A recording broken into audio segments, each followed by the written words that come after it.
പ്രിയ കൂട്ടുകാരെ, ഇന്ന് ഞാൻ നിങ്ങൾക്ക് മുന്നിൽ പരിചയപ്പെടുത്താൻ പോകുന്നത് വിചിത്രമായ ഒരു യക്ഷിക്കഥയാണ്.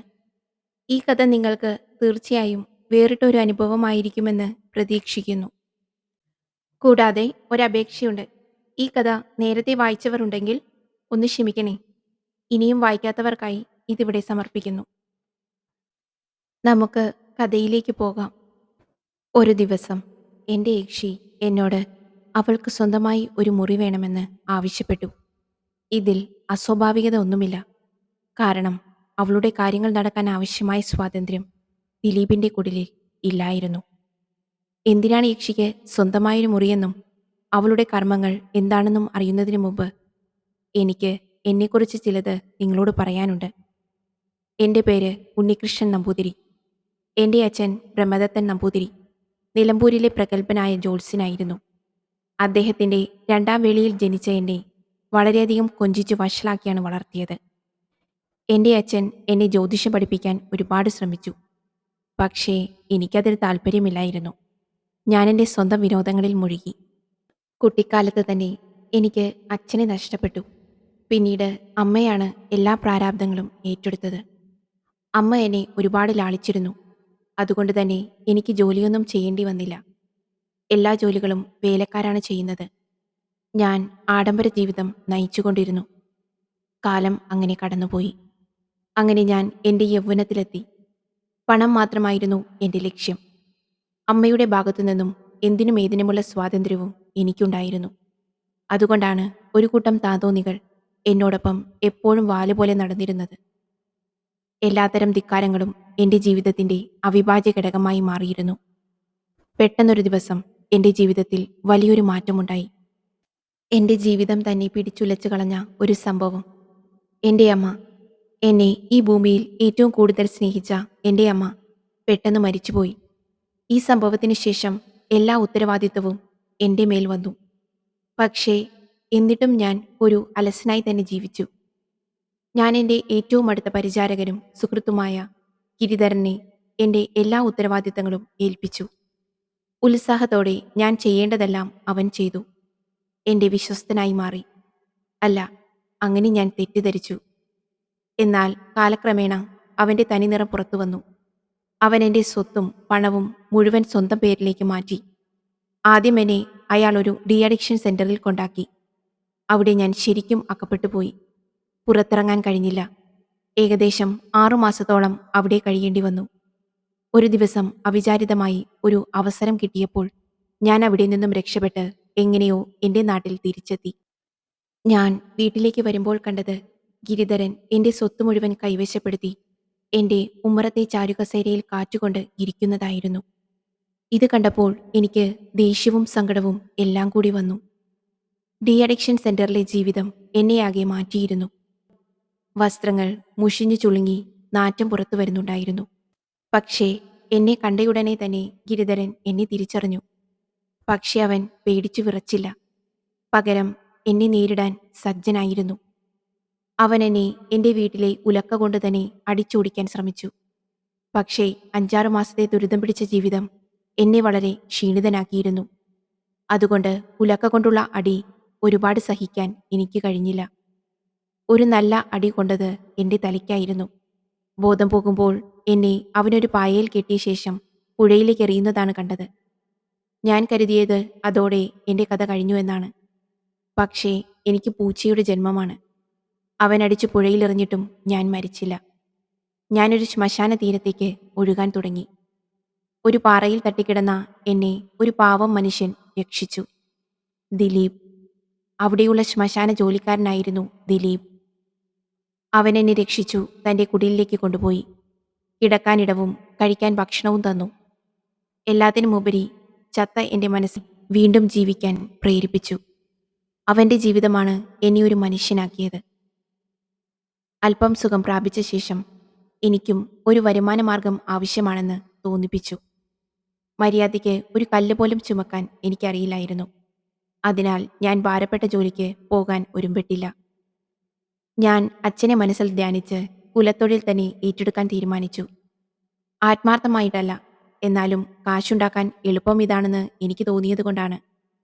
അങ്ങനെ ഞാനും ഒരു ജ്യോത്സ്യനായി. എനിക്ക് ജ്യോതിഷത്തെപ്പറ്റി അറിവൊന്നുമില്ലാത്തതിനാൽ ഞാൻ വെറും കള്ള ജ്യോതിഷിയാണെന്ന് ആളുകൾക്ക് പെട്ടെന്ന് മനസ്സിലായി. ഈ സാഹചര്യം എനിക്ക് വളരെ നാണക്കേടുണ്ടാക്കി. കള്ളത്തരം പോലും ആത്മാർത്ഥമായി ചെയ്യാൻ എനിക്ക് കഴിയുന്നില്ലല്ലോ എന്നാലോചിച്ച് ഞാൻ നെടുവീർപ്പിട്ടു. ഞാൻ എന്നെ തന്നെ വെറുക്കാൻ തുടങ്ങി.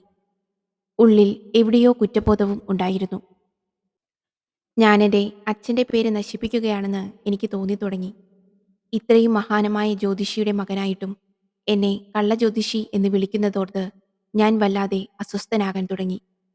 പക്ഷേ മറ്റൊരു ജോലിയും ചെയ്യാൻ എൻ്റെ മനസ്സ് അനുവദിച്ചില്ല. ജ്യോതിഷം അത്ര പെട്ടെന്ന് പഠിക്കാൻ പറ്റില്ല എന്നെനിക്കറിയാം. അതുകൊണ്ട് എപ്പോഴത്തെയും പോലെ ഞാൻ എന്തെങ്കിലും കുറുക്കുവഴി തേടാൻ തീരുമാനിച്ചു. അങ്ങനെയിരിക്കെ മന്ത്രതന്ത്ര കർമ്മങ്ങളെ പറ്റിയുള്ള ഒരു പുസ്തകം എനിക്ക് കിട്ടി. അതിൽ കർണപിശാചിനി യക്ഷി എന്ന വിദ്യയുടെ ഉപാസനാവിധി എഴുതിയിരിക്കുന്നു. ഈ വിദ്യ പഠിച്ചെടുത്താൽ ഭൂതകാലത്തെക്കുറിച്ചുള്ള എല്ലാ വിവരങ്ങളും മനസ്സിലാക്കാൻ പറ്റുമെന്നാണ് വെപ്പ്. ഈ സിദ്ധി കിട്ടിയാൽ ജ്യോതിഷത്തിൽ പ്രത്യേക പഠനങ്ങളൊന്നും നടത്താതെ എന്റെ സ്ഥാനം ഉറപ്പിക്കാമെന്ന് എനിക്ക് തോന്നി. ഞാൻ ഈ മന്ത്രം പഠിക്കുന്നതിനെക്കുറിച്ച് ചിന്തിച്ചുകൊണ്ടിരിക്കുകയായിരുന്നു. ഇത് എളുപ്പത്തിൽ പഠിക്കാൻ ഒരു ഗുരുവിന്റെ ആവശ്യം വളരെ വലുതായിരുന്നു. ആ ഇടയ്ക്ക് ഞാനൊരു ദുർമന്ത്രവാദിനിയെ പരിചയപ്പെട്ടു. 3 മാസത്തോളം അദ്ദേഹം എന്നെ പലതരം കഠിനവ്രതങ്ങളിൽ നിർത്തി. ഒടുവിൽ എനിക്ക് കർണപിശാചിനി സാധന നൽകി. ഈ വിദ്യ കിട്ടിയാൽ എനിക്ക് കർണപിശാചിനി എന്ന യക്ഷിയുടെ അനുഗ്രഹമുണ്ടാകും. ഈ വ്രതങ്ങൾ വളരെ ചിട്ടയോടും ആത്മാർത്ഥതയോടും എനിക്ക് ചെയ്യേണ്ടി വന്നു. അത് ഞാൻ ഒരു വിധത്തിൽ ചെയ്തു. ഇതിലും എനിക്ക് എൻ്റെ സുഹൃത്ത് ദിലീപിന്റെ സഹായമുണ്ടായിരുന്നു. ഏകദേശം 20 ദിവസത്തെ സാധനയ്ക്ക് ശേഷം എനിക്ക് ആ വിദ്യ സ്വായത്തമായി. കർണപിശാചിനി യക്ഷി എന്നിൽ പ്രീതിപ്പെട്ടു. ഈ വിദ്യ പഠിച്ചതോടെ എനിക്ക് ആരെ നോക്കിയാലും അവരുടെ ഭൂതകാലത്തെ പറ്റിയുള്ള വിവരങ്ങൾ വ്യക്തമായി യക്ഷി ഓതിത്തരുമായിരുന്നു. ഞാൻ അജയ്യനാകുമെന്ന് എനിക്ക് ഉറപ്പായി. ഞാൻ വീണ്ടും ജ്യോതിഷത്തിന്റെ കെണി ആരംഭിച്ചു. ആദ്യം ഒരാൾ വന്നു, പിന്നെ 2. അങ്ങനെ വളരെ ചുരുങ്ങിയ കാലം കൊണ്ട് തന്നെ എനിക്ക് മതിയായ വരുമാനം ലഭിച്ചു. ഞാൻ വളരെ കാശുകാരനായി. ഇനി പറയാൻ പോകുന്നത് ഭൂതകാലമല്ല, എൻ്റെ മുന്നോട്ടുള്ള കഥയാണ്. യക്ഷി എന്നെ ഒരു അടഞ്ഞുകിടക്കുന്ന കടയുടെ അടുത്ത് കൊണ്ടുപോയി നിർത്തി. ഞാൻ തൊട്ടടുത്ത കടയിൽ ചോദിച്ചു, ഇത് ആരുടേതാണ്? അത് അയാളുടേതാണെന്ന് അയാൾ പറഞ്ഞു. ഞാൻ ചോദിച്ചു, എന്തിനാണ് അടച്ചിട്ടിരിക്കുന്നത്? അദ്ദേഹം പറഞ്ഞു, എൻ്റെ പേര് ഗോവിന്ദൻ നായർ. ഒരു വാടകക്കാരനെ കണ്ടെത്താനാകാത്തതിനാൽ ആ കടമുറി ഒഴിഞ്ഞുകിടക്കുകയാണ്. ഞാനത് അയാളിൽ നിന്ന് വാടകയ്ക്കെടുത്തു. ഏകദേശം 6 അടി വീതി 10 അടി നീളമുള്ള ഒരു കടയായിരുന്നു അത്. അതിനു പിന്നിൽ ഏതാണ്ട് അതേ വലിപ്പത്തിലുള്ള ഒരു മുറിയും കൂടി ഉണ്ടായിരുന്നു. അതിനോട് ചേർന്ന് ഒരു കുളിമുറിയും ഉണ്ടായിരുന്നു. അത്രയും മതിയായിരുന്നു എനിക്ക്. ദിലീപിനോട് യാത്ര പറഞ്ഞ് ഞാൻ ആ കടയിൽ താമസമാക്കി. ആ വീട് വിട്ട് വരുന്നതിന് മുമ്പ് ദിലീപിന് കുറച്ച് പണം നൽകണമെന്ന് ഞാൻ ആഗ്രഹിച്ചു. പക്ഷേ അവനൊന്നും വാങ്ങാൻ തയ്യാറായില്ല. ഒരുപക്ഷെ ഈ പൈസ മുഴുവൻ യക്ഷി തന്നതാണെന്നും അതെടുത്താൽ ശരിയാകില്ലെന്നും അവന് തോന്നിക്കാണും. എന്തായാലും അവൻ എന്നിൽ നിന്ന് പണം വാങ്ങിയില്ല. അതിൽ സങ്കടം തോന്നി ഞാൻ അവന് 2 ജോഡി പുതിയ വസ്ത്രങ്ങൾ വാങ്ങിക്കൊടുത്തു. അതും ഒരുപാട് നിർബന്ധിച്ചതിനു ശേഷമാണ് അവൻ സ്വീകരിച്ചത്. പക്ഷേ അതും മറ്റൊരാൾക്ക് കൊടുത്തു എന്ന് പിന്നീട് എനിക്ക് മനസ്സിലായി. ഒരുപക്ഷെ ജോലി ശ്മശാനത്തിലായതിനാൽ അവനിൽ ഒരുതരം വിരക്തി രൂപപ്പെട്ടെന്നിരിക്കാം. ഈ കാര്യങ്ങൾക്കെല്ലാം അദ്ദേഹത്തിന് ഒരു വിലയുമില്ലായിരുന്നു. ശരി, ദിലീപിന്റെ കഥ ഇവിടെ അവസാനിച്ചു. ഇപ്പോൾ എൻ്റെ ജീവിതത്തിന്റെ പുതിയൊരു അധ്യായം ഞാൻ തുടങ്ങാൻ പോവുകയാണ്. കടയിൽ ഒരു മേശയും കസേരയും വാങ്ങിയിട്ടു. കൂടാതെ ജ്യോതിഷാചാര്യൻ ഉണ്ണികൃഷ്ണൻ നമ്പൂതിരി എന്നെഴുതിയിരിക്കുന്ന ഒരു വലിയ ബോർഡും പുറത്ത് സ്ഥാപിച്ചു. ഒരു വളരെ പ്രധാനപ്പെട്ട കാര്യം പറയാൻ മറന്നുപോയി. കർണപിശാചിനി വിദ്യ നേടിയെടുത്ത സമയത്ത് യക്ഷി എന്നോട് വളരെ വലിയൊരു കാര്യം ആവശ്യപ്പെട്ടു. അവൾ കൂടെ വരണമെങ്കിൽ അവൾക്ക് എൻ്റെ കൂടെ ഒരു ഭാര്യയെപ്പോലെ കഴിയാനും അനുവാദം ഉണ്ടായിരിക്കണമെന്ന്. ഭാര്യയെപ്പോലെയെന്ന് ഉദ്ദേശിച്ചത് എന്താണെന്ന് മനസ്സിലായല്ലോ. അന്നു രാത്രി തന്നെ യക്ഷി വന്ന് എൻ്റെ കൂടെ ശയിച്ച ശേഷം പോയി. അവളുടെ മുഖം വളരെ കടുപ്പമായിരുന്നു. ഞാൻ മരിച്ചു പോകുമോ എന്ന് വരെ ഞാൻ ഭയപ്പെട്ടു. രാവിലെ ആയപ്പോഴേക്കും എൻ്റെ അവസ്ഥ വഷളായി. എനിക്ക് എഴുന്നേൽക്കാനോ ഭക്ഷണം കഴിക്കാനോ എന്തിനധികം ഒന്ന് മൂത്രമൊഴിക്കാൻ പോലും പറ്റുന്നുണ്ടായിരുന്നില്ല. ദേഹമാസകലം കടും നീലനിറത്തിൽ പാടുകളുണ്ടായിരുന്നു. ആ ദിവസം ഞാൻ കട്ടിലിൽ തന്നെ കിടന്നു. രണ്ടാം ദിവസം മുതൽ കട തുറക്കാൻ തുടങ്ങി. എന്റെ കട നല്ല പോലെ ഓടാൻ തുടങ്ങിയിരുന്നു. എന്റെ യക്ഷിയുടെ സഹായത്തിൽ ദിവസവും 10 20 പേര് എന്റെ കടയിൽ എത്തിയിരുന്നു. എവിടെ നിന്നാണ് വരുന്നത്, ആരൊക്കെയാണ് വരുന്നത്, ഇത് മാത്രമേ യക്ഷിക്ക് അറിയാമായിരുന്നുള്ളൂ. കൂടുതലൊന്നും അവൾക്ക് പറയാൻ സാധിച്ചിരുന്നില്ല. പക്ഷേ ഈ വിവരങ്ങൾ അറിയാൻ ആളുകൾ ധാരാളമായി വരാറുണ്ടായിരുന്നു. ഇങ്ങനെ എന്റെ പരിപാടി നന്നായി നടന്നു. ദിവസവരുമാനം 1000 രൂപ കടന്നിരുന്നു. ചിലപ്പോൾ അതിലും കൂടുതലായിരുന്നു. ഞാൻ എന്റെ ഫീസ് 151 രൂപയായി വർദ്ധിപ്പിച്ചു. നഗരത്തിൽ വലിയൊരു ബാനർ അടിച്ച് എന്റെ ജ്യോതിശാലയത്തിന്റെ പരസ്യം വലിയ രീതിയിൽ കൊടുത്തു. പ്രഗത്ഭരായ ഒരു ജ്യോതിഷി തങ്ങളുടെ നഗരത്തിലേക്ക് വന്നതായി ആളുകൾക്ക് തോന്നി തുടങ്ങി. എനിക്ക് മാത്രമേ സത്യം അറിയാമായിരുന്നുള്ളൂ. ഞാൻ ആൾക്കാരെ പറ്റിച്ച് ജീവിച്ചു. തെല്ലും കുറ്റബോധമില്ലാതെ ഞാൻ എന്റെ ജീവിതം ആസ്വദിച്ചു. പരസ്യങ്ങൾ കൂടി. സാധാരണക്കാരും സിനിമാക്കാരും രാഷ്ട്രീയക്കാരും എന്റെ സ്ഥിരം കസ്റ്റമേഴ്സായി. ഞാനിവരുടെ ഭൂതകാലത്തിലെ ഒരു സംഭവം പറയുമ്പോഴോ അവരുടെ പേര് വിളിക്കുമ്പോഴോ തന്നെ അവരിലൊരു മതിപ്പുളവാക്കും. ഹോ, മഹാപണ്ഡിതൻ, ദീർഘദർശി. നാക്കിനെല്ലില്ലാത്തതുകൊണ്ട് ഞാൻ അവരുടെ ഭാവിയെപ്പറ്റി എന്റെ ഭാവന പ്രകാരം ഒരു കഥയുണ്ടാക്കി അങ്ങ് പറയും. അതിൽ അവരെല്ലാവരും വീഴും. അതിനുശേഷം അവരുടെ പ്രശ്നങ്ങൾ പറയും. അതിനുള്ള പരിഹാരം ചോദിക്കും. അതിനെപ്പറ്റിയും ഞാൻ എന്റെ മനസ്സിൽ തോന്നുന്നത് പറയും. അവർ അത് സത്യമായി അംഗീകരിക്കും. ഒരാഴ്ച കഴിഞ്ഞപ്പോൾ എന്റെ കടയുടെ മുന്നിൽ ഒരു കാർ വന്നു നിന്നു. Ambassador car. അക്കാലത്ത് മിക്ക സർക്കാർ ഉദ്യോഗസ്ഥർക്കും അംബാസിഡർ കാർ ഉണ്ടായിരുന്നതിനാൽ എന്തോ കുഴപ്പമുണ്ടെന്ന് എനിക്ക് ചെറിയ ഭയമുണ്ടായിരുന്നു. ഈ നമ്പൂതിരിയുടെ മഹത്വത്തിന് പിന്നിലെ സത്യം ആരെങ്കിലും അറിഞ്ഞിട്ടുണ്ടാകുമോ? രാംദാസ് എന്ന സർക്കാർ ഉദ്യോഗസ്ഥനായിരുന്നു അയാൾ. മുൻപും എന്നെ കാണാൻ വന്നിട്ടുള്ള ഒരു മനുഷ്യൻ. അയാൾ കാറിൽ നിന്നിറങ്ങി. രാംദാസ് സ്യൂട്ട് ധരിച്ചിരുന്നു. അയാളുടെ പുറകെയായി മറ്റൊരാളും കാറിൽ നിന്നിറങ്ങി. എന്റെ കണ്ണ് ശരിക്കും തള്ളിപ്പോയി. സ്വർഗത്തിൽ നിന്നിറങ്ങി വന്ന അപ്സരസിനെ പോലെ. ഇളം നിറം, വില്ലുപോലെ വളഞ്ഞ പുരികങ്ങൾ, തുളച്ചു കയറുന്ന കണ്ണുകൾ, ചുവന്നു തൊടുത്ത ചുണ്ടുകൾ, ആലില പോലത്തെ അരക്കെട്ട്. ഞാനറിയാതെ എന്റെ വായ തുറന്നുപോയി. അയാളുടെ ഭാര്യയായിരുന്നു അത്, ശ്യാമള. പക്ഷേ എനിക്കതൊരു പ്രശ്നമായിരുന്നില്ല. ഞാൻ അവളെ നോക്കുന്നത് തുടർന്നു. ചുരുണ്ട കറുത്ത മുടി അവളുടെ അരവരെ ചിതറിക്കിടക്കുന്നു, അലസമായ നദി പോലെ. അപ്പോഴേക്കും രണ്ടുപേരും നടന്ന് എന്റെ അടുത്തേക്ക് വന്നു കഴിഞ്ഞു. ഞാൻ എന്റെ ഉന്മാദാവസ്ഥയിൽ നിന്ന് പുറത്തേക്ക് വന്നു. രാംദാസിന്റെ മുഖത്ത് വിജയത്തിന്റെ പുഞ്ചിരിയുണ്ടായിരുന്നു. പക്ഷേ അവന്റെ കണ്ണുകളിൽ വേദനയാണെന്ന് തോന്നുന്നു. ഭാര്യയുടെ മുഖത്ത് ലജ്ജയുടെ ഭാവങ്ങൾ ഉണ്ടായിരുന്നു. രണ്ടുപേരും വന്ന് എന്റെ കാലിൽ തൊട്ടു. ചുറ്റുമുള്ള എല്ലാ കടകളിലെയും ആളുകൾ എന്നെ ബഹുമാനത്തോടെ നോക്കി. കാരണം നാൾക്കുനാൾ എന്റെ സ്ഥലത്ത് കസ്റ്റമേഴ്സിന്റെ എണ്ണം വർദ്ധിച്ചു വന്നിരുന്നു. ഇപ്പോൾ ഒരു അംബാസിഡർ കാറിൽ സ്യൂട്ട് ധരിച്ചയാൾ ഭാര്യയോടൊപ്പം എന്റെ കാലിൽ വീഴുന്നു. അഭിമാന നിമിഷം. യഥാർത്ഥത്തിൽ രാംദാസ് എന്നെ അയാളുടെ വീട്ടിലേക്ക് കൊണ്ടുപോകാൻ ആഗ്രഹിച്ചു. അത് ഞാൻ തീർത്തും ഊഹിക്കാത്ത ഒരു അഭ്യർത്ഥനയായിരുന്നു. അവളെ ഒന്നുകൂടി നോക്കിയപ്പോൾ എനിക്ക് ആ അഭ്യർത്ഥന വേണ്ടെന്ന് വെക്കാൻ തോന്നിയില്ല. ശരി, ഞാൻ അയാളുടെ കാറിൽ കയറിപ്പോയി. ഞങ്ങളെത്തിയ വീട് ഒരു ആഡംബര ബംഗ്ലാവായിരുന്നു. മുന്നിൽ 4 വാഹനങ്ങൾ പാർക്ക് ചെയ്തിരിക്കുന്നു. ഐശ്വര്യം എല്ലായിടത്തും ചിതറിക്കിടക്കുന്നു. എന്നെ ഒരു ആഡംബര മുറിയിൽ ഇരുത്തി. വേലക്കാർ എന്നെ പരിചരിച്ചു. തേക്കുമരം കൊണ്ടുണ്ടാക്കിയ വിലപിടിപ്പുള്ള ഫർണിച്ചറുകൾ ഇട്ടിരിക്കുന്നു. ചില്ലുകൊണ്ടുണ്ടാക്കിയ നിലവിളക്കുകൾ, വലിയ ഓയിൽ പെയിന്റിങ്ങുകൾ. അവയിൽ ചിലത് രാംദാസിന്റെ പൂർവികരുടേതാകാം. ഒരു വശത്ത് ഒരു ഇരട്ടക്കുഴൽ തോക്ക് ചുമരിൽ തൂങ്ങിക്കിടക്കുന്നുണ്ടായിരുന്നു. മറുവശത്ത് പരിചയോടൊപ്പം 2 ജോഡികളായി ചുവരിൽ 4 വാളുകൾ തൂങ്ങിക്കിടക്കുന്നുണ്ടായിരുന്നു. മൊത്തത്തിൽ കുടുംബാംഗങ്ങൾ പണക്കാരാണെന്ന് വ്യക്തമായി. മുന്നിൽ ഭാര്യയും ഭർത്താവും ഒരുമിച്ചിരുന്നു. പലതരം ലഘുഭക്ഷണങ്ങളും സർബത്തും എന്റെ മുന്നിൽ നിരത്തിയിരിക്കുന്നു. ഞാൻ ഓരോന്നായി കഴിക്കാൻ തുടങ്ങി. അപ്പോൾ രാംദാസിനെ കാണാൻ ചിലർ വന്നു. രാംദാസ് മുറിവിട്ടു പോയി. അയാൾ പുറത്തേക്ക് പോയ ഉടനെ ആ മാതകറാണി മുറിയിലുണ്ടായിരുന്ന വേലക്കാരെ പുറത്താക്കി വാതിലടച്ച് കുറ്റിയിട്ടു. ഒരുപക്ഷെ അവൾ ഈ അവസരത്തിനായി കാത്തിരുന്നതായിരിക്കും. എനിക്ക് പ്രതീക്ഷയുടെ വെളിച്ചം പരന്നു.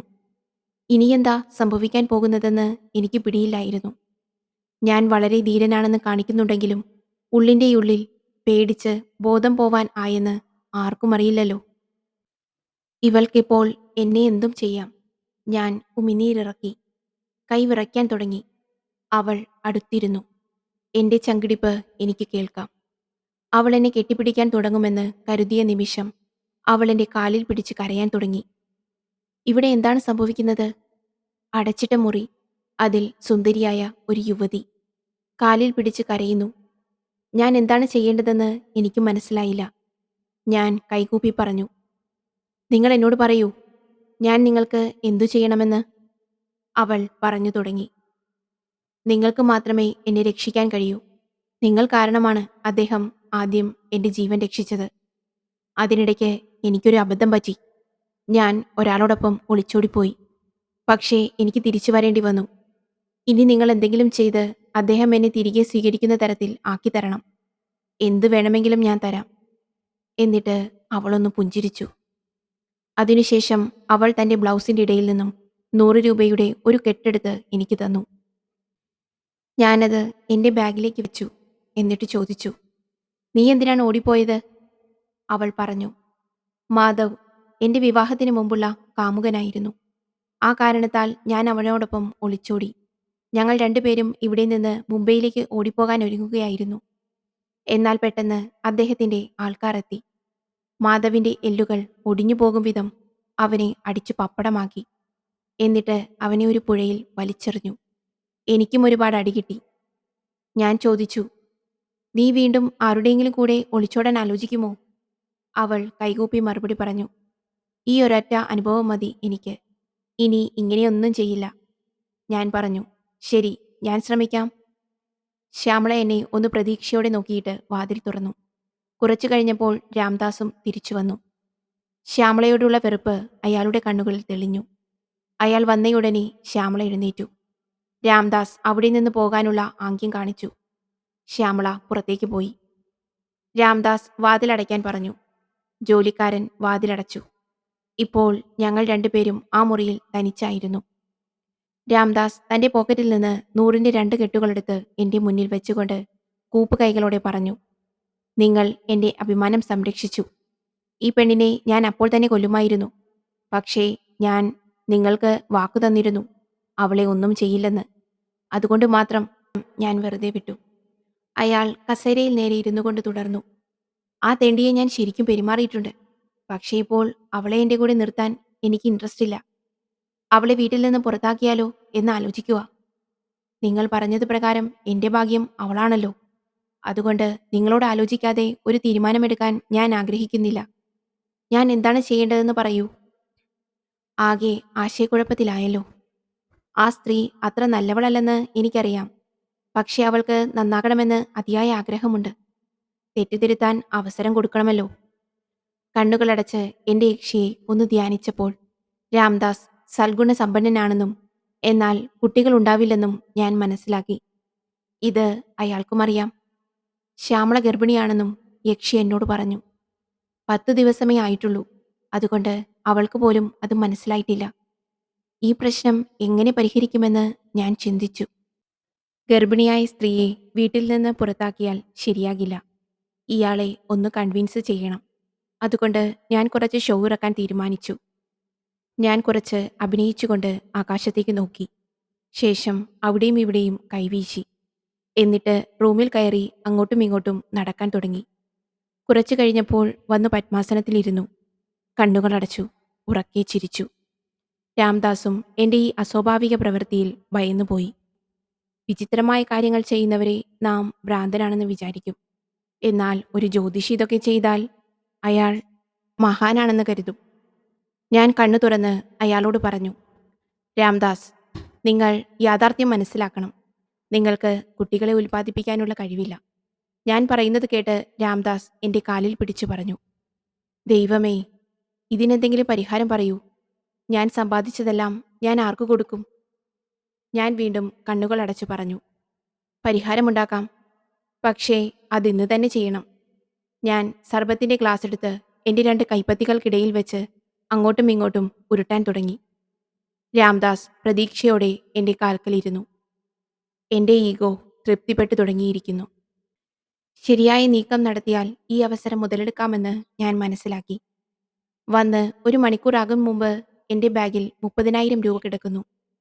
പ്രതീക്ഷയ്ക്കുള്ള വകയുണ്ട്. ഞാൻ എന്റെ കയ്യിലുണ്ടായിരുന്ന സർബത്തിലേക്ക് മന്ത്രം ചൊല്ലി. എന്നിട്ട് അത് അയാൾക്ക് കൊടുത്തു. തികഞ്ഞ ഭക്തിയോടെ അയാൾ ആ സർബത്ത് കുടിച്ചു. ഞാൻ വളരെ സാത്വിക ഭാവത്തിൽ ചോദിച്ചു, നിങ്ങളുടെ ലിംഗത്തിൽ മറുകുണ്ടോ? അയാൾ ഞെട്ടിപ്പോയി. സ്വാമി, നിങ്ങളൊരു ത്രികാലജ്ഞാനിയാണ്. എങ്ങനെ അറിഞ്ഞു? 3 3 മറുകുകളുണ്ട്. അയാൾ ആശ്ചര്യത്തോടെ പറഞ്ഞു. 70% പുരുഷന്മാർക്കും ലിംഗത്തിൽ മറുകുണ്ടാകുമെന്നത് ഒരു പൊതുവിജ്ഞാനമാണ്. എന്റെ വാക്കുകൾ ലക്ഷ്യസ്ഥാനത്ത് തന്നെയാണ് കൊണ്ടത്. രാംദാസിന്റെ മുഖത്ത് ആദരവ് നിറഞ്ഞു. ഇതെല്ലാം എന്റെ മനസ്സിന് സംതൃപ്തി നൽകുന്നതായിരുന്നു. അച്ഛന്റെ പേരിനെ പ്രകീർത്തിക്കാൻ ഞാനിപ്പോൾ ഒരു ജോത്സ്യനായി മാറിയിരിക്കുന്നു എന്നൊരു തോന്നൽ എനിക്കുണ്ടായി. അതൊരു സുഖകരമായ അനുഭൂതിയായിരുന്നു. ഒന്നു സങ്കല്പിച്ചു നോക്കൂ. തലതെറിച്ച മകൻ, അച്ഛന്റെ അറിവിന്റെ ഒരംശം പോലും ലഭിക്കാത്തവൻ, നാട്ടിൽ നിന്ന് ഓടിച്ചുവിട്ടവൻ, പെട്ടെന്നൊരു ദിവസം അച്ഛന്റെ പേരിനേക്കാളും വലുതായാൽ എങ്ങനെയിരിക്കും? കൊള്ളാം. ഞാൻ വിരലുകളിൽ ചില കണക്കുകൂട്ടലുകൾ നടത്തി. ചിന്താമഗ്നനായിരുന്നു. എല്ലാം രാംദാസിനെ ഇംപ്രസ് ചെയ്യാൻ വേണ്ടി മാത്രം. ഞാൻ അയാളോട് പറഞ്ഞു തുടങ്ങി. ഇന്ന് രാത്രി 8:48 മുതൽ അടുത്ത 3 രാത്രികളിൽ നിങ്ങളുടെ ഭാര്യയുമായി കഴിയുന്നത്ര തവണ ലൈംഗിക ബന്ധത്തിൽ ഏർപ്പെടുക. 1 മാസത്തിനുള്ളിൽ നിങ്ങൾക്ക് ആ വാർത്ത ലഭിക്കും. ശ്രദ്ധിക്കുക, ഒരു കുഞ്ഞ് ജനിക്കുന്നതിന് മുമ്പ് അബദ്ധവശാൽ പോലും ഈ കാര്യം ആരോടും പറയരുത്. നിങ്ങളുടെ ഭാര്യയോട് പോലും. ഇല്ലെങ്കിൽ എനിക്കൊന്നും ചെയ്യാൻ കഴിയില്ല. അയാൾ ചെവിയിൽ പിടിച്ച് ആണയിട്ട് പറഞ്ഞു. സ്വാമി, ഞാനല്ലാതെ മറ്റാരും ഈ കാര്യം അറിയില്ല. അയാൾ വീണ്ടും കാൽക്കൽ നമസ്കരിച്ചു. ഇത്ര പെട്ടെന്ന് ഫലം കിട്ടുമെന്ന് കരുതിയില്ല. ഒരു കല്ലിലെഴുതിയ വരി പോലെ എന്റെ വാക്കുകളിൽ അയാൾക്ക് വിശ്വാസമുണ്ടായിരുന്നു. ഒരു ആൺകുട്ടിയോ പെൺകുട്ടിയോ ജനിച്ചാൽ തീർച്ചയായും രാംദാസ് എനിക്ക് നല്ലൊരു തുക സംഭാവന ചെയ്യും. ഇത് ആലോചിച്ച് ഞാൻ മനസ്സിൽ പുഞ്ചിരിച്ചു. ഞാൻ അയാളോട് പറഞ്ഞു, ഭാര്യയെ വിളിക്കൂ, കുറച്ചുനേരം പുറത്തു നിൽക്കൂ. രാംദാസ് ഓടിച്ചെന്ന് വാതിൽ തുറന്നു. എന്താണ് സംഭവിക്കാൻ പോകുന്നത് എന്നറിയാതെ ശ്യാമള പരിഭ്രമത്തോടെ ദൂരെ നിൽക്കുകയായിരുന്നു. രാംദാസിന്റെ മുഖത്തെ സന്തോഷം കണ്ട് അവൾ ഞെട്ടി. രാംദാസ് അവളോട് അകത്തേക്ക് വരാൻ ആംഗ്യം കാണിച്ചു. അവൾ അകത്തേക്ക് വന്നു. പുറത്തിറങ്ങിയ ശേഷം രാംദാസ് പുറത്തുനിന്ന് വാതിലടച്ചു. ശ്യാമള എന്റെ അടുത്ത് വന്നു. ഞാൻ സർബത്തെടുത്ത് മന്ത്രം ജപിച്ച് അവൾക്ക് കൊടുത്തു. ഭർത്താവിനെയും കുടുംബത്തെയും തിരികെ ലഭിക്കാൻ അവൾ ആഗ്രഹിച്ചു. അതാണ് എന്റെ തുറുപ്പുചീട്ട്. നനഞ്ഞിടം കുഴിക്കണമെന്നാണല്ലോ പ്രമാണം. 2 പേരുടെയും കയ്യിൽ പണത്തിന് ഒരു കുറവുമില്ലെന്നും കുറച്ച് ബുദ്ധി ഉപയോഗിച്ചാൽ നല്ലോണം ഇവിടെ നിന്ന് സമ്പാദിക്കാമെന്നും ഞാൻ മനസ്സിലാക്കിയിരുന്നു. അതിനാൽ ഞാൻ പറഞ്ഞു, നിങ്ങളുടെ ഭർത്താവ് നിങ്ങളിലേക്ക് ആകർഷിക്കപ്പെടാൻ എനിക്ക് ചില പൂജകൾ ചെയ്യണം. ഇതിന് കുറച്ച് ചെലവ് വരും. അവൾ ഉടനെ പറഞ്ഞു, പണത്തെക്കുറിച്ച് ആലോചിക്കേണ്ട. എത്ര വേണമെങ്കിലും ഞാൻ തരാം. എങ്ങനെയെങ്കിലും എന്റെ ഭർത്താവിന് എന്നോട് ഇഷ്ടം തോന്നണം. ഞാൻ ബുദ്ധിപൂർവം പറഞ്ഞു, ഇപ്പോൾ വേണ്ട. നിന്റെ ഭർത്താവ് നിന്നിലേക്ക് ആകൃഷ്ടനാകുമ്പോൾ എനിക്കുള്ള ദക്ഷിണ തന്നാൽ മതി. അപ്പോൾ നീ എന്റെ കടയിൽ വന്ന് 20,000 രൂപ ദക്ഷിണയായി തരണം. പൂജാ സാമഗ്രികളുടെ ചെലവുകൾക്ക് ഉള്ളത് നീ തന്നു കഴിഞ്ഞു. ഇത് കേട്ടപ്പോൾ അവൾക്ക് എന്നിലുള്ള വിശ്വാസം കൂടിക്കൂടി വന്നു. കൂപ്പുകൈകളോടെ എന്നോട് നന്ദി പറഞ്ഞു. ഞാൻ അവളോട് നിർദ്ദേശിച്ചു, ഇന്ന് വൈകുന്നേരം ഞാൻ പൂജ ആരംഭിക്കും. അയാൾ നിങ്ങളിലേക്ക് ആകർഷിക്കപ്പെടാൻ തുടങ്ങും. ഇത് 3 ദിവസം നീണ്ടു നിൽക്കും. ഈ 3 ദിവസങ്ങൾക്കുള്ളിൽ കഴിയുന്നത്ര തവണ, രാംദാസ് ആഗ്രഹിക്കുന്നത്ര തവണ അവനുമായി സഹകരിക്കണം. മഹാദേവന്റെ കൃപയുണ്ടായാൽ ഈ വർഷം അവസാനിക്കും മുൻപ് ഈ വീട്ടുമുറ്റത്ത് ഓടിക്കളിക്കാൻ ഒരു കുഞ്ഞിക്കാൽ പിറക്കും. ഇത് കേട്ട് അവൾ സന്തോഷിച്ചു. ഉള്ളിന്റെ ഉള്ളിൽ എവിടെയൊക്കെയോ അവൾ വീട്ടിൽ നിന്ന് പുറത്താക്കപ്പെടുമോ, കുട്ടികളില്ലാതെ പോകുമോ എന്ന് ഭയപ്പെട്ടിരുന്നു. അവൾ എൻ്റെ കാലുകൾ മുറുകെ പിടിച്ചു. ഞാൻ വളരെ ബുദ്ധിമുട്ടി അവളെ വിട്ടയച്ചു. പിന്നെ എൻ്റെ ബാഗെടുത്ത് പുറത്തേക്ക് പോയി. എൻ്റെ യക്ഷി പ്രത്യക്ഷപ്പെട്ടിട്ട് 15 ദിവസങ്ങൾ കഴിഞ്ഞു. ഒരു ദിവസം ഞാൻ രാത്രി മുറിയിൽ കിടക്കുമ്പോൾ പെട്ടെന്ന് അവൾ പ്രത്യക്ഷപ്പെട്ടു. അവൾ എന്തിനാണ് വന്നതെന്ന് എനിക്ക് മനസ്സിലായി. ഞാൻ ഉടനെ വസ്ത്രമഴിച്ചു കിടന്നു. ഇത് കണ്ട് അവൾ വളരെ സന്തോഷിച്ചു. ആ രാത്രി വെളുക്കുവോളം അവൾ എന്നെ ഭോഗിച്ചു. ഞാൻ മറുത്തൊന്നും പറയാതെ അവളുടെ ഇഷ്ടത്തിനൊത്തു കിടന്നു. അവൾ പോയപ്പോഴേക്കും ഞാനാകെ തളർന്ന് അവശനായിരുന്നു. എഴുന്നേൽക്കാനും വസ്ത്രം ധരിക്കാൻ പോലും വയ്യാതെ 2-3 മണിക്കൂർ അങ്ങനെ കിടന്നു. വളരെ പ്രയാസപ്പെട്ട് ഒരു മുണ്ടെടുത്ത് ഞാൻ എൻ്റെ മേലെയിട്ടു. എപ്പോഴോ ഉറങ്ങിപ്പോവുകയും ചെയ്തു. അടുത്ത ദിവസവും ശരീരം മുഴുവൻ വേദനിക്കുന്നുണ്ടായിരുന്നു. സത്യം പറഞ്ഞാൽ എനിക്കൊരു ബലാത്സംഗ ഇരയെപ്പോലെ തോന്നി. അവളുടെ ഭോഗാസക്തിയുടെ രീതിയും ക്രൂരമായിരുന്നു. എൻ്റെ ശരീരം മുഴുവനും നഖത്തിന്റെ പോറലുകളും കരിനീല പാടുകളുമായിരുന്നു. അവളുടെ സഹായത്തിന് 10-15 ദിവസം കൂടുമ്പോൾ കൊടുക്കേണ്ടി വരുന്ന ഒരു വിലയായിരുന്നു അത്. ഇതൊരു വില കുറഞ്ഞ ഇടപാടായി എന്ന് എനിക്ക് തോന്നി. എൻ്റെ വീട്ടുടമസ്ഥൻ ഗോവിന്ദൻ നമ്പ്യാർ ഏകദേശം 65 വയസ്സുള്ള ഒരു വൃദ്ധനായിരുന്നു. അയാളുടെ ഭാര്യ ലീല ഏകദേശം 35 വയസ്സുള്ള ഒരു സ്ത്രീയായിരുന്നു. എൻ്റെ ഭക്ഷണത്തിന്റെ ഉത്തരവാദിത്വവും അദ്ദേഹം ഏറ്റെടുത്തു. അതിനു പകരമായി ഞാൻ അയാൾക്ക് മാസം 1000 രൂപ കൊടുക്കുമായിരുന്നു. അത് രണ്ടുപേർക്കും ഗുണം ചെയ്തു.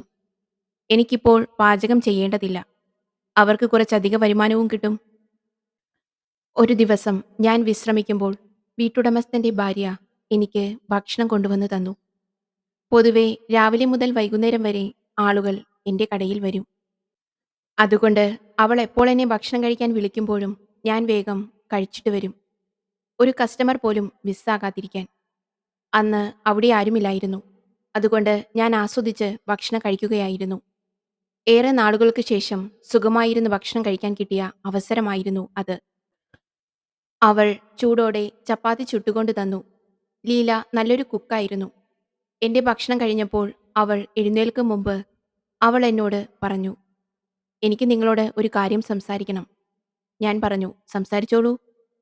ലീല, എനിക്ക് നിങ്ങളിൽ നിന്ന് ചിലതറിയണം. പക്ഷേ നിങ്ങളുടെ ദക്ഷിണയ്ക്കുള്ള പണമില്ല എൻ്റെ കയ്യിൽ. ഞാൻ പറഞ്ഞു, നിങ്ങൾ ദക്ഷിണ തരേണ്ട. നിങ്ങൾക്ക് എന്താണ് അറിയേണ്ടത്? ഞാൻ പാത്രങ്ങൾ അടുക്കളയിൽ വെച്ചിട്ട് ഇപ്പോൾ വരാം. ഇതും പറഞ്ഞ് അവൾ പോയി. ഏകദേശം 10 മിനിറ്റിനു ശേഷം മടങ്ങി. നല്ല പെരുമാറ്റമുള്ള സ്ത്രീയായിരുന്നു ലീല. ഇരുണ്ട നിറമുള്ള വളരെ മെലിഞ്ഞ ശരീരമുള്ള സ്ത്രീയായിരുന്നു അവർ. സെറ്റും മുണ്ടുമാണ് അവൾ മിക്കപ്പോഴും ധരിച്ചിരുന്നത്. എനിക്ക് അവളോട് വലിയ ബഹുമാനമായിരുന്നു. എന്നാൽ അവൾ എൻ്റെ കടയിലേക്ക് വന്നു. ഞാൻ കട്ടിലിൽ ഇരിക്കുകയായിരുന്നു. അവൾ വന്നപ്പോൾ അടുത്തുണ്ടായിരുന്ന കസേരയിൽ ഇരിക്കാൻ ആംഗ്യം കാണിച്ചു. അവൾ അതിലിരുന്നു. അവൾ ആ കസേരയിൽ ഇരുന്നപ്പോൾ തന്നെ യക്ഷിയുടെ ശബ്ദം എൻ്റെ കാതുകളിൽ മന്ത്രിക്കാൻ തുടങ്ങി. ഇത് ഗോവിന്ദൻ നമ്പ്യാരുടെ രണ്ടാം ഭാര്യയാണ്. ആദ്യ ഭാര്യയും ഇളയ മകനും ഒരു അപകടത്തിൽ മരിച്ചു. അതിനുശേഷം നമ്പ്യാരുടെ മാനസിക നില വഷളായി. നിർധന കുടുംബത്തിലെ പെൺകുട്ടിയായ ലീലയെ ഇയാളുടെ കുടുംബാംഗങ്ങൾ കണ്ടെത്തി രണ്ടാം വിവാഹം നടത്തി. രണ്ടുപേരും തമ്മിൽ ശാരീരിക ബന്ധവുമില്ല. ഒരു കുട്ടി എന്നുള്ളത് അവർ രണ്ടുപേരുടെയും ആഗ്രഹമാണ് താനും. ഞാൻ മനസ്സിലൊരു ചോദ്യം ചോദിച്ചു. അതിന് അയാൾക്ക് കുട്ടികളുണ്ടാകുമോ? ഉത്തരമൊന്നും വന്നില്ല. യക്ഷിയുടെ അറിവ് ഭൂതകാലത്തിൽ മാത്രമുള്ളതാണ്. ഭാവിയിലെ വസ്തുതകളൊന്നും അവൾക്ക് പറയാൻ കഴിയില്ല. അതുകൊണ്ടായിരിക്കാം അവൾ മിണ്ടാതിരുന്നത്. എന്നെ സംബന്ധിച്ചിടത്തോളം അത് ഗുരുതരമായ ഒരു പ്രതിസന്ധിയായിരുന്നു. ആ സ്ത്രീക്ക് ഞാൻ ഉറപ്പു നൽകിയിരുന്നു. ഇപ്പോൾ അവളോടൊന്നും പറയാനുള്ള വിവരം എനിക്ക് കിട്ടിയിട്ടില്ല താനും. പക്ഷേ എനിക്ക് അവളോട് ഒരു കാര്യം പറയാനുണ്ടായിരുന്നു. കസേരയിലിരുന്നു അവൾ പ്രതീക്ഷയോടെ എന്നെ നോക്കി. ഞാൻ പറയണോ, നിങ്ങൾ ചോദിക്കുമോ എന്ന ഭാവമായിരുന്നു അവളുടെ മുഖത്ത്. ഓരോ സ്ത്രീയും തൻ്റെ പ്രശ്നങ്ങൾ മറ്റൊരാളുടെ മുന്നിൽ, പ്രത്യേകിച്ച് ഒരു പുരുഷന്റെ മുന്നിൽ പറയാൻ മടിക്കും. അതുതന്നെയാണ് അവൾക്കും സംഭവിച്ചത്. ഞാനൊരു ചെറിയ ഭൂതക്കണ്ണാടി എടുത്തു. കൈ കാണിക്കാൻ പറഞ്ഞു. ഒന്നും കാണാതെ പറഞ്ഞാൽ ഫലം കുറവായിരിക്കും. അതുകൊണ്ട് ഒന്നുകിൽ ജാതകം നോക്കി പറയാം, അല്ലെങ്കിൽ കൈ നോക്കി പറയാം. കൈ നോക്കിയിട്ട് അവളെ ഒന്ന് നോക്കി. എന്നിട്ട് ഗൗരവം അഭിനയിച്ച് ചോദിച്ചു, നിനക്ക് കുട്ടികളില്ലാത്തതിന്റെ വിഷമമുണ്ടോ? വിശ്വാസത്തിന്റെയും പ്രത്യാശയുടെയും ഒരു കിരണം അവളുടെ മുഖത്ത് പെട്ടെന്ന് പ്രത്യക്ഷപ്പെട്ടു. ഇതു കണ്ടിട്ട് എനിക്ക് നല്ല മനസ്സുഖം തോന്നി. പക്ഷേ മനസ്സിന്റെ ഏതോ കോണിൽ ഇതിനൊരു പരിഹാരം പറയാൻ പറ്റില്ലല്ലോ എന്നൊരു ഭയം ഉണ്ടായിരുന്നു. ഞാൻ എന്തു ചെയ്യും? യക്ഷിക്ക് പോലും ഇതിന് ഉത്തരം നൽകാൻ കഴിഞ്ഞില്ല. യക്ഷിയെ കൂടുതൽ സംഘർഷത്തിലാക്കാൻ എനിക്ക് സാധിച്ചില്ല. കാരണം അത്തരമൊരു സാഹചര്യത്തിൽ യക്ഷിക്കെന്നെ മടുത്ത് ഈ വീട്ടിൽ നിന്ന് പോയാലോ? അങ്ങനെ സംഭവിച്ചാൽ എന്റെ ജ്യോതിഷ ബിസിനസ് എന്നേക്കുമായി ഇല്ലാതാകും.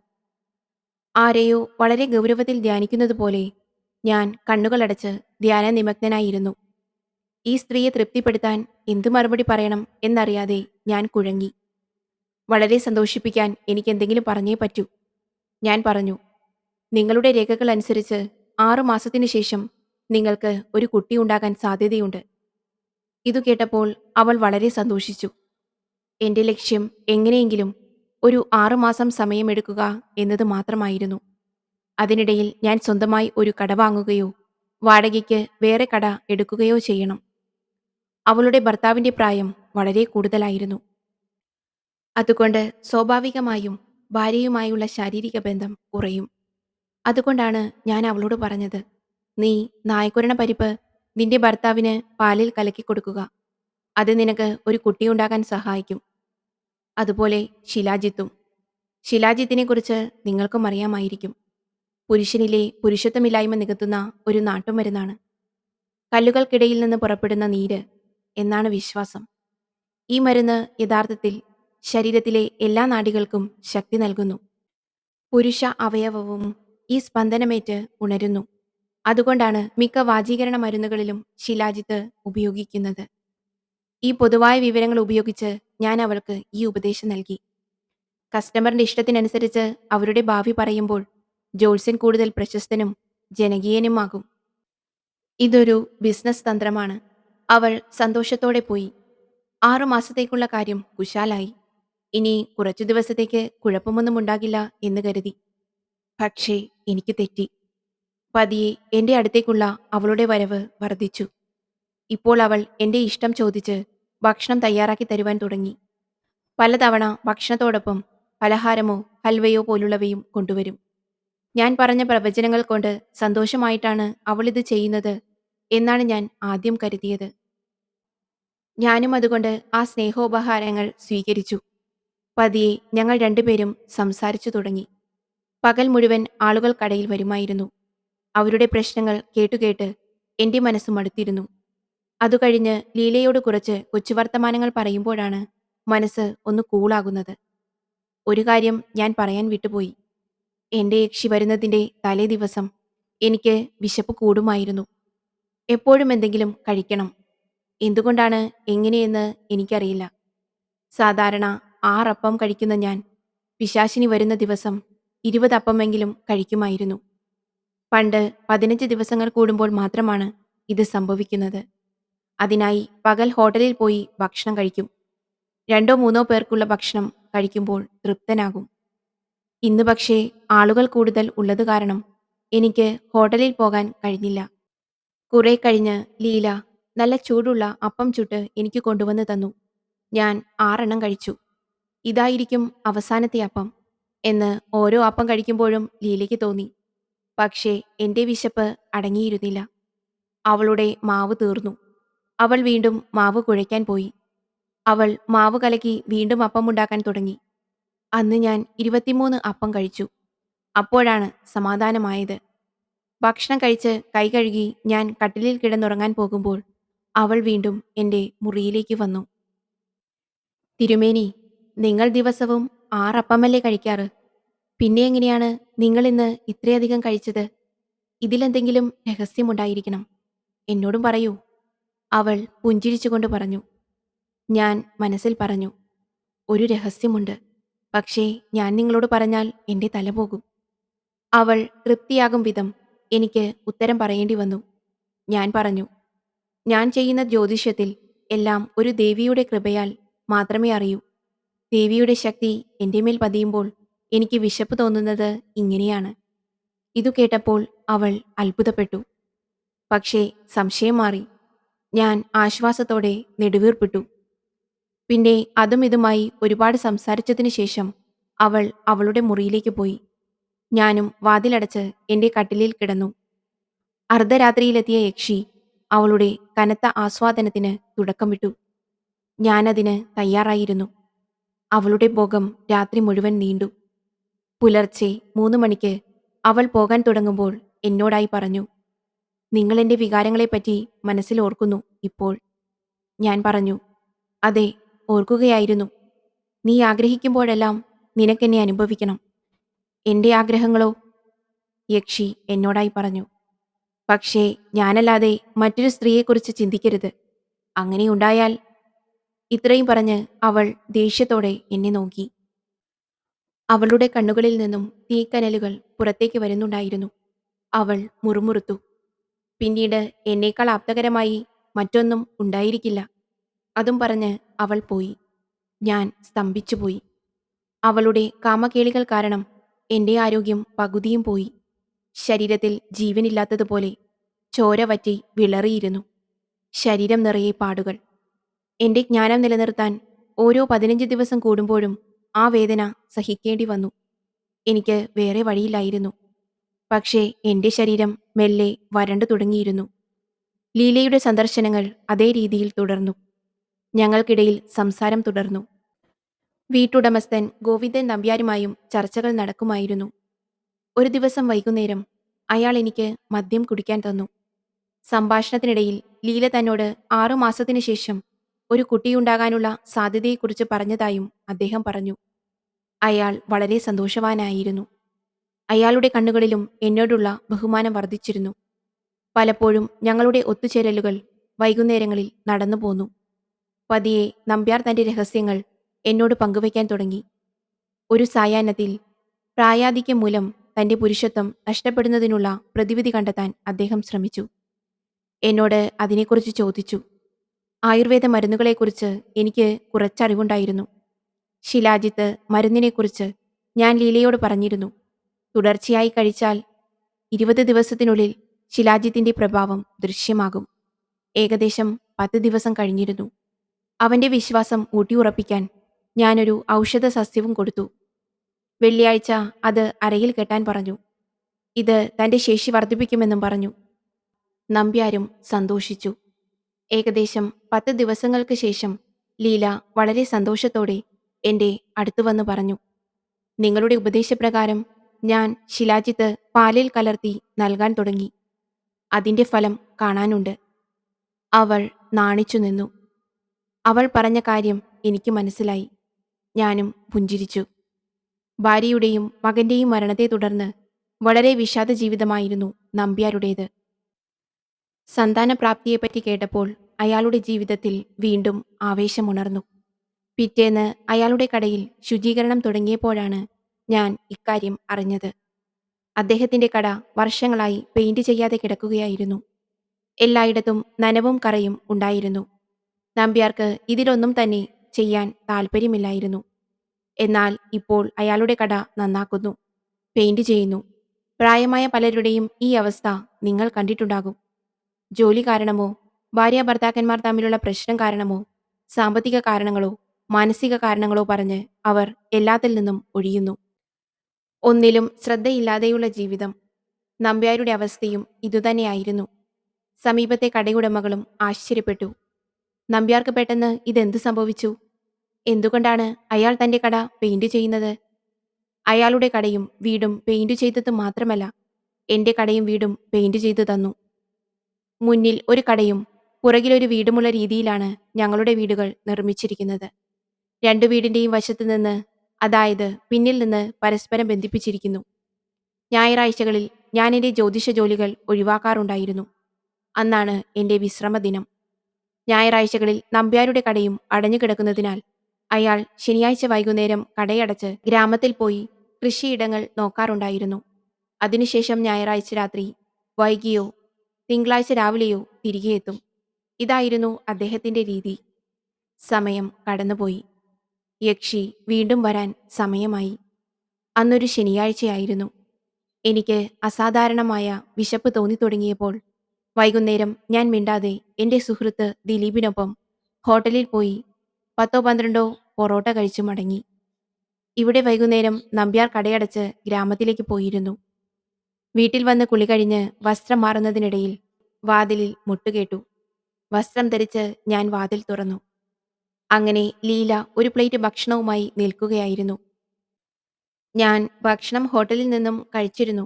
പക്ഷേ ഇപ്പോഴും വിശപ്പുണ്ടായിരുന്നു. ഭക്ഷണത്തിന്റെ പ്ലേറ്റ് കണ്ടപ്പോൾ എനിക്ക് വളരെ സന്തോഷം തോന്നി. ഞാൻ കഴിക്കാനായിരുന്നു. ഏകദേശം 16 ചപ്പാത്തികൾ കഴിച്ചു. ദേവിയുടെ ശക്തിയായി കരുതി അതീവ ഭക്തിയോടെ ചപ്പാത്തി ഉണ്ടാക്കി ലീല കൊണ്ടുവരികയായിരുന്നു. നിറഞ്ഞ സന്തോഷത്തോടെ ഞാനത് കഴിച്ചു. ഭക്ഷണം കഴിച്ച് കൈകാലുകൾ കഴുകി ഞാൻ കിടന്നു. ലീലയും അവളുടെ വീട്ടിലേക്ക് പോയി. രാത്രിയിൽ യക്ഷി വരുമെന്ന് എനിക്കറിയാമായിരുന്നു. ഞാൻ അവളെയും കാത്തു കിടന്നു. അർദ്ധരാത്രിക്ക് ശേഷം അവളെത്തി. അതെ, ആർത്തിയോടെ അവൾ എൻ്റെ ശരീരത്തിലെ ഓരോ അവയവങ്ങളും നുകർന്നു. നഖങ്ങൾ കൊണ്ടും ദംഷ്ട്രകൾ കൊണ്ടും മുറിവേൽപ്പിച്ചു.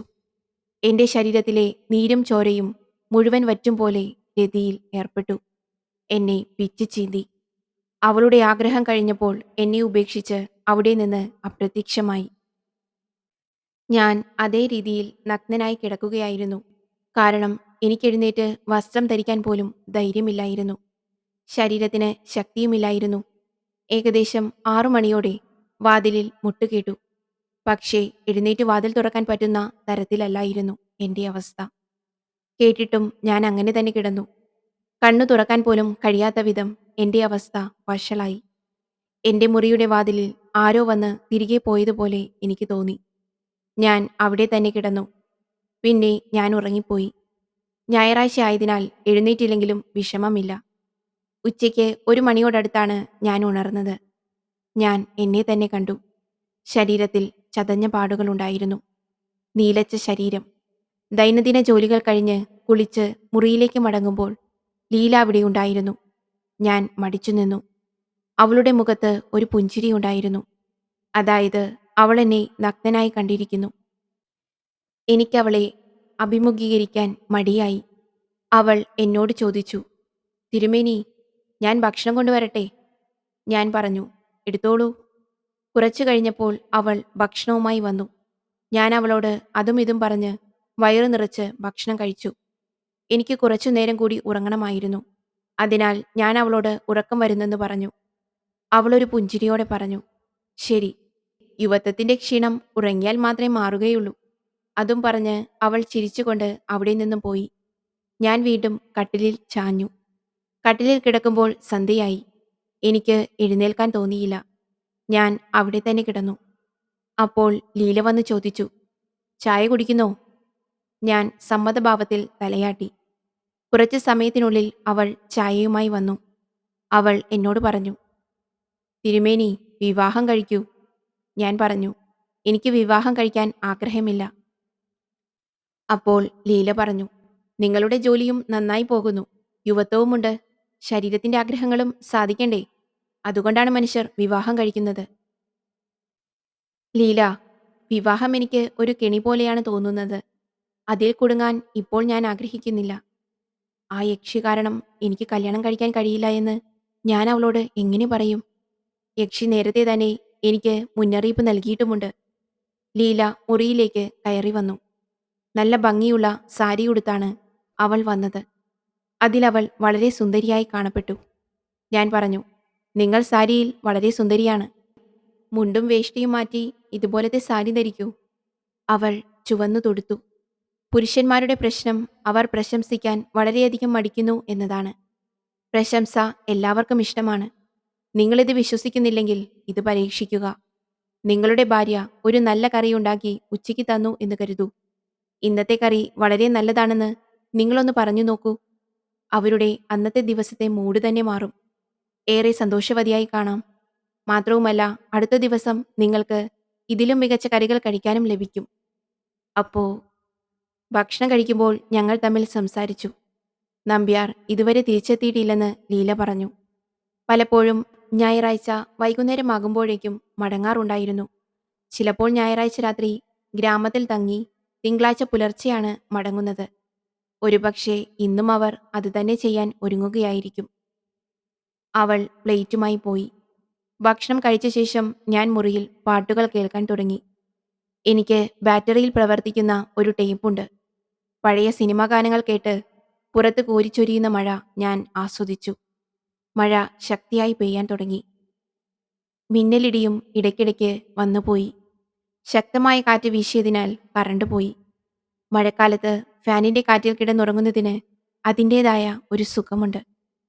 മഴയുടെ തണുപ്പ് ആസ്വദിക്കാൻ വേണ്ടി ഞാൻ വസ്ത്രമഴിച്ചിട്ട് കിടന്നു. പാട്ട് കേട്ടുകൊണ്ടിരിക്കെ ഉറക്കം വന്നു. അർദ്ധരാത്രി കഴിഞ്ഞിട്ടാവണം. ആരോ വന്ന് എന്റെ അരികിൽ കിടക്കുന്നതായി എനിക്ക് തോന്നി. അവൾ, ലീലയായിരുന്നു അത്. അവളുടെ തണുത്ത ദേഹം എനിക്ക് അനുഭവപ്പെട്ടു. അവളും നഗ്നയായിരുന്നു. പിന്നെ അത്തരം സന്ദർഭങ്ങളിൽ എന്താണോ സംഭവിക്കുന്നത് അതുതന്നെ സംഭവിച്ചു. രാത്രി മുഴുവൻ എന്നോടൊപ്പം താമസിച്ച ശേഷം ലീല രാവിലെ എഴുന്നേറ്റുപോയി. വളരെ കാലത്തിനു ശേഷം ഞാൻ സ്ത്രീസുഖം അനുഭവിച്ചു. സൗമ്യവും മൃദുവുമായ ശരീരം നൽകിയ സുഖം, സംതൃപ്തിയും. സ്ത്രീ കൂട്ടുകെട്ടും. യക്ഷിയുടെ കൂട്ടുകെട്ട് ആനന്ദത്തേക്കാൾ വേദനയാണ് നൽകിയിരുന്നത്. ഞാൻ ഓരോന്നും ഓർത്ത് പുഞ്ചിരി തൂകി. സമയത്തിന്റെയും വികാരത്തിന്റെയും സ്വാധീനത്തിൽ എല്ലാം സംഭവിച്ചു. പെട്ടെന്നാണ് എനിക്ക് യക്ഷി നൽകിയ വിലക്കിന്റെ കാര്യം ഓർമ്മ വന്നത്. ഈ ചിന്ത വന്നപ്പോൾ മനസ്സിൽ പേടിയായി. അവൾ നിസ്സാരക്കാരിയല്ല. പക്ഷേ സംഭവിക്കാൻ പാടില്ലാത്ത കാര്യമാണെങ്കിലും അത് സംഭവിച്ചു. ഇനി അടുത്തത് യക്ഷിയുടെ കൈകളിലാണ്. വരുന്നിടത്ത് വെച്ച് കാണാം. കുളിയും മറ്റും കഴിഞ്ഞ് ഞാൻ കട തുറന്നു. നമ്പ്യാരും രാവിലെ ഗ്രാമത്തിൽ നിന്ന് മടങ്ങിയെത്തി. അയാളുടെ കടയും തുറന്നിരുന്നു. ഉച്ചയായെങ്കിലും അന്ന് കസ്റ്റമർ ആരും വന്നില്ല. എന്റെ തല പുകയാൻ തുടങ്ങി. കാരണം ഈ നേരം കൊണ്ട് 3-4 പേർ വരേണ്ടതാണ്. മഴ കാരണമോ അതോ മറ്റെന്തെങ്കിലും കാര്യം കൊണ്ടാണോ അറിയില്ല. ആളുകൾ വരുന്നില്ല. ഉച്ചഭക്ഷണത്തിനുള്ള സമയമായി. അവൾ ഭക്ഷണം കൊണ്ടുവന്നിരുന്നു. അവളുടെ കണ്ണുകളിൽ ഇന്ന് വ്യത്യസ്തമായ ഒരു ഭാവമായിരുന്നു. ഒരു സ്ത്രീ സ്വയം ആർക്കെങ്കിലും കീഴടങ്ങുമ്പോൾ അവനോടുള്ള അവളുടെ മനോഭാവം മാറുന്നു. അവൾക്ക് അവന്റെ മേലുള്ള അധികാരം തുടങ്ങും. ഇന്ന് അതേ രീതിയിൽ തന്റെ അധികാരം പ്രകടിപ്പിച്ച് അവൾ എനിക്ക് ഭക്ഷണം നൽകി. എനിക്ക് 2 അപ്പം അധികമായി തന്നു. ഭക്ഷണം കഴിച്ച് അല്പനേരം വിശ്രമിച്ച ശേഷം കടയിൽ തിരിച്ചെത്തിയെങ്കിലും വൈകുന്നേരം വരെ ആരും വന്നില്ല. ഉച്ചയോടെ കാലാവസ്ഥ തെളിഞ്ഞു. എന്നിട്ടും ആരും വന്നില്ല. ഇതിന്റെ കാരണമറിയാൻ മനസ്സിലൊരു ചോദ്യം ചോദിച്ചെങ്കിലും മറുപടി വന്നില്ല. എന്റെ മനസ്സ് വെപ്രാളപ്പെടുവാൻ തുടങ്ങി. എന്തോ പന്തികേടുണ്ടെന്ന് മനസ്സിലായി. ഇനി എന്ത് സംഭവിക്കും? ആ ആഴ്ച മുഴുവൻ അങ്ങനെ കടന്നുപോയി. പകൽ മുഴുവൻ ഇരുന്നു. പക്ഷേ ഒരു കസ്റ്റമർ പോലും കടയിൽ വരാറില്ലായിരുന്നു. ഏകദേശം 1,50,000 രൂപ എന്റെ കയ്യിലുണ്ടായിരുന്നു. എന്റെ ചിലവുകൾ അധികമൊന്നുമല്ലാത്തതിനാൽ ആ പണം കൊണ്ട് 6 മാസമെങ്കിലും ജീവിക്കാമായിരുന്നു. വേണമെങ്കിൽ ഒരു കട തുറന്ന് വേറെ വരുമാനമുണ്ടാക്കാമായിരുന്നു. മന്ത്രവാദം പോയി. ഇനി ജ്യോതിഷത്തിന്റെ പണി ഉപേക്ഷിക്കണമെന്ന് തോന്നി. യക്ഷിയുടെ സഹായമില്ലാതെ എന്റെ ജ്യോതിഷം ഒരു പ്രയോജനവുമില്ലായിരുന്നു. അവൾ എന്നോടൊപ്പം താമസിച്ചിരുന്നുവെങ്കിൽ 4-5 മാസത്തിനുള്ളിൽ കൂടുതൽ പണം വരുമായിരുന്നു. മറുവശത്ത് അവളുടെ ക്രൂരമായ ആസ്വാദനത്തിൽ നിന്ന് എനിക്ക് സ്വാതന്ത്ര്യം ലഭിച്ചു. ഞാൻ സ്വതന്ത്രനായി തീർന്നു എന്ന സംതൃപ്തിയും ഉണ്ടായിരുന്നു. ശനിയാഴ്ച വന്നു. നമ്പ്യാർ വീണ്ടും ഗ്രാമത്തിലേക്ക് പോയി. ഒരു മറ നിലനിൽക്കുന്നിടത്തോളം ആളുകൾ മടിക്കും. ഒരിക്കൽ ആ മറ നീക്കിയാൽ പിന്നെ അവരുടെ സ്വാതന്ത്ര്യത്തിന് അതിരുകളില്ല. ലീലയ്ക്കിപ്പോൾ ആ സ്വാതന്ത്ര്യം കിട്ടി. രാത്രിയായപ്പോൾ ലീല ചൂടുള്ള ഭക്ഷണം കൊണ്ടുവന്നു. ഫുൾ മേക്കപ്പോടെ ഒരു കല്യാണപ്പെണ്ണ് ആദ്യരാത്രിക്ക് വരും പോലെ അണിഞ്ഞൊരുങ്ങിയാണ് അവൾ വന്നത്. അതായത് ഇന്ന് വീണ്ടും. പിന്നെ അതുതന്നെ സംഭവിച്ചു. പൂർണ്ണ സ്വാതന്ത്ര്യത്തോടെ അവൾ എന്നോട് ചേർന്നു. ഞാൻ അവളുടെ സ്നേഹത്തിൽ മുഴുകി. രാത്രി കടന്നുപോയതും പകൽ വന്നതും അറിഞ്ഞില്ല. ശനിയും ഞായറും അങ്ങനെ കടന്നുപോയി. തിങ്കളാഴ്ച വീണ്ടും കട തുറന്നു. ഇന്നും ആരും വരില്ല എന്ന് തോന്നിയെങ്കിലും 11 മണിയോടെ ഒരാൾ വന്നു. പണ്ടത്തെ പോലെ അവന് ചോദ്യങ്ങൾ ചോദിക്കാൻ അവസരം കൊടുക്കാതെ ഞാൻ കവടിപ്പലക തയ്യാറാക്കാൻ തുടങ്ങി. ഇനിയാണ് ഊഴം. ഭൂതകാലത്തെക്കുറിച്ച് പറയാൻ മുൻപേ എനിക്ക് കൂട്ടിന് യക്ഷിയുണ്ടായിരുന്നു. ഇപ്പോൾ അവളുടെ സഹായമില്ല. എന്നാൽ ശീലമനുസരിച്ച് ഞാൻ എൻ്റെ മനസ്സിൽ ഒരു ചോദ്യം ചോദിച്ചു. ഇതാരാണ്? മറുപടി വന്നില്ല. എങ്ങനെയൊക്കെയോ അതുമിതുമൊക്കെ പറഞ്ഞ് ഞാൻ അത് കൈകാര്യം ചെയ്തു. അവന്റെ മുഖത്ത് അതൃപ്തിയുടെ ഭാവങ്ങൾ വ്യക്തമായി കാണാമായിരുന്നു. എല്ലാ ദിവസവും ഈ ഒന്നോ രണ്ടോ പേർ വരുമായിരുന്നു. ഒന്നും പറയാൻ പറ്റാത്ത പഴയ അവസ്ഥയിലേക്ക് ഞാൻ മടങ്ങി. അന്നൊരു ശനിയാഴ്ചയായിരുന്നു. വിശപ്പ് സാധാരണമായി വർദ്ധിച്ചു. ഞാൻ 25 ചപ്പാത്തിയെങ്കിലും കഴിച്ചു. കഴിക്കുന്നതിനിടയിൽ ലീല എന്നെ കളിയാക്കുകയായിരുന്നു. പക്ഷേ ഞാൻ ഭയന്നു. യക്ഷിയുടെ വരവ് രാത്രിയാകുമെന്ന് ഞാൻ മനസ്സിലാക്കിയിരുന്നു. ഞാൻ ധർമ്മസങ്കടത്തിലായി. യക്ഷിയോട് എന്തു മറുപടി പറയണം? അവൾ എന്നെ എന്തു ചെയ്യും എന്ന പേടിയുമുണ്ടായി. ഒരു നിമിഷത്തിന്റെ തോന്നലിൽ ഞാൻ എന്തൊക്കെയാണ് കാട്ടിക്കൂട്ടിയത്? എല്ലാം കൈവിട്ടു പോയല്ലോ. വൈകുന്നേരം ഗ്രാമത്തിലേക്ക് പോകാൻ ഒരുങ്ങുകയായിരുന്നു നമ്പ്യാർ. ലീല രാത്രിയിൽ എന്റെ അടുത്തേക്ക് വരാൻ തയ്യാറായി ഇരിക്കുകയാണ്. ലീലയും യക്ഷിയും. എനിക്ക് തല പെരുക്കും പോലെയായി. ഞാൻ ലീലയോട് പറഞ്ഞു, ഇന്നെനിക്ക് ദേവിക്കൊരു പ്രത്യേക പൂജ ചെയ്യണം. അതിനാൽ രാത്രി വരരുത്. പൂജ കഴിഞ്ഞാൽ വിളിക്കണേ, അവൾ കൊഞ്ചി പറഞ്ഞു. ശരി. യക്ഷിയുടെ പീഡനം രാത്രി മുഴുവൻ നടക്കുമെന്ന് അറിയാമായിരുന്നതിനാൽ ഞാൻ പിന്നീട് അവളെ വിളിക്കില്ല എന്ന് എനിക്കുറപ്പായിരുന്നു. പക്ഷേ അവളെ ഒഴിവാക്കേണ്ടത് അത്യാവശ്യമായിരുന്നു. അങ്ങനെ രാത്രിയുടെ 7-ാം യാമമെത്തി. ഞാൻ നഗ്നനായി കിടക്കുകയായിരുന്നു, യക്ഷിയും കാത്ത്. ഒരു തണുത്ത കാറ്റിന്റെ അകമ്പടിയോടെ അവൾ വന്നു. ഞാൻ എഴുന്നേറ്റിരുന്നു. അവളുടെ കണ്ണുകൾ ദേഷ്യം കൊണ്ട് ചുവന്നിരുന്നു. വന്നയുടനെ അവൾ എന്റെ കവിളിൽ ശക്തിയായി അടിച്ചു. എന്റെ തല ആകെ കറങ്ങി. ശരീരം വിറക്കാൻ തുടങ്ങി. അത്ര ശക്തമായിരുന്നു ആ ആക്രമണം. അവൾ അതും കൊണ്ടും നിർത്തിയില്ല. അവൾ എന്റെ മേൽ ക്രൂരമായി അടിക്കാനും ഇടിക്കാനും തുടങ്ങി. കുറെ നേരം എന്നെ അടിച്ച ശേഷം അവൾ എന്റെ മേൽ കയറിയിരുന്നു. എന്നിട്ട് എന്നോടുള്ള പക മുഴുവനും എടുത്ത് അവൾ എന്റെ ശരീരത്തിലേക്ക് കടന്നുകയറ്റം നടത്തി. ആ സംഭോഗം മുമ്പത്തേക്കാൾ വേദനാജനകവും കട്ടിയേറിയതുമായിരുന്നു. എന്റെ അവയവത്തിന്റെ തൊലി കീറുന്നത് എനിക്ക് അനുഭവപ്പെട്ടു. ചോര പൊടിയാൻ തുടങ്ങിയെന്ന് മനസ്സിലായി. ഉറക്കെ നിലവിളിക്കാൻ തുടങ്ങിയ എന്റെ തൊണ്ടയിൽ അവൾ കുത്തിപ്പിടിച്ചു. എന്റെ ശബ്ദം പുറത്തു വരാൻ അനുവദിക്കാതെ ശ്വാസം മുട്ടിച്ചു. അവളുടെ കൂർത്ത നഖങ്ങൾ എന്റെ ദേഹത്ത് അവിടെയും ഇവിടെയുമായി കുത്തിയിറക്കി മാന്തി പറിച്ചു. എന്റെ നെഞ്ചിലും തുടയിലും പട്ടിയെപ്പോലെ കടിച്ചു. അവൾ എന്റെ മാംസം തിന്നുന്നതായി എനിക്ക് തോന്നി. 3-4 മണിക്കൂർ എന്നെ നിർത്താതെ ഉപയോഗിച്ച ശേഷം പറഞ്ഞു, നീ എന്നെ കൂടാതെ മറ്റൊരു സ്ത്രീയുമായി രതിയിലേർപ്പെട്ടു. ഞാൻ നിന്നെ വിലക്കിയിരുന്നു. ഞാനിപ്പോൾ എന്താണ് പറയുക? എന്തെങ്കിലും പറഞ്ഞേ മതിയാകൂ. ജീവനിൽ കൊതിയുള്ളതുകൊണ്ട് ഞാൻ അവളുടെ മുന്നിൽ സാഷ്ടാംഗം കീഴടങ്ങി. ഞാൻ ഒരു തെറ്റ് ചെയ്തു പോയി. ഞാൻ അവളുടെ കാലിൽ പിടിച്ച് മാപ്പു പറഞ്ഞു. ഒരുപാട് നേരം അപേക്ഷിച്ചതിനു ശേഷം അവൾ എന്റെ മാപ്പ് സ്വീകരിച്ചു. അവൾ പറഞ്ഞു, ഈ തെറ്റ് ഇനി ആവർത്തിക്കരുത്. ഞാൻ സമ്മതത്തോടെ തലയാട്ടി. എന്റെ നെഞ്ചിൽ ഒരു ചവിട്ടുകൂടെ തന്നിട്ട് അവൾ പോയി. ഞാൻ ശക്തിയില്ലാതെ കിടക്കുകയായിരുന്നു. എന്റെ ദേഹം കണ്ടാലിപ്പോൾ മനുഷ്യദേഹം പോലെ തോന്നില്ല. അത്രയ്ക്കും പരിക്കുകൾ ഉണ്ടായിരുന്നു. രാത്രി വൈകുവോളം ലീല കാത്തിരുന്നു. പക്ഷേ ഞാൻ അവളെ വിളിച്ചില്ല. ഒടുവിൽ അവൾ ഉറങ്ങി. അവൾ രാവിലെ ചായയുമായി വന്നു. എന്റെ അവസ്ഥ കണ്ട് അവൾ ഞെട്ടി. നിങ്ങൾക്കെന്താണ് സംഭവിച്ചത്? രാത്രി ആരോടെങ്കിലും വഴക്കുണ്ടായോ? ഞാനിപ്പോൾ അവളോട് എന്താണ് പറയുക? ഞാൻ വളരെ കഷ്ടപ്പെട്ട് എഴുന്നേറ്റു. അവൾ മുന്നോട്ട് വന്ന് എന്റെ നെഞ്ചിൽ കെട്ടിപ്പിടിച്ച് എന്റെ തലയിൽ തലോടാൻ തുടങ്ങി. എനിക്ക് ചെറുപ്പത്തിൽ പഠിച്ച ഒരു സംസ്കൃത ശ്ലോകത്തിലെ വരികൾ ഓർമ്മ വന്നു. എല്ലാ ഗുണങ്ങളുമുള്ള ഒരു ഉത്തമ ഭാര്യയെ ഇങ്ങനെയായിരിക്കണമെന്ന്. കർമ്മത്തിൽ വേലക്കാരി, ചുമതലകളിൽ ഒരു മന്ത്രി, ഊട്ടുന്നതിൽ ഒരു അമ്മ, കിടക്കയിൽ രംഭ. ലീല ഒരു ഉത്തമ ഭാര്യയാണെന്ന് എനിക്ക് തോന്നി. എനിക്ക് അവളോട് എന്തെന്നില്ലാത്ത വാത്സല്യം തോന്നി. ഇത്തരം 6 ഗുണങ്ങളുള്ള ഭാര്യയെ കണ്ടെത്തുന്നത് വളരെ വിരളമാണ്. വിവാഹിതരായ അല്ലെങ്കിൽ കാമുകിയോടൊപ്പം താമസിക്കുന്ന പുരുഷന്മാർക്ക് ഈ അവസ്ഥകളിൽ പലതും അനുഭവിച്ചിരിക്കണം. ഈ ഗുണങ്ങളെല്ലാം ഒരു സ്ത്രീയുടെ ഉള്ളിൽ ഭാഗികമായോ കുറച്ചു കൂടുതലോ കുറച്ചു കുറവോ ആയിട്ടുണ്ടാകും.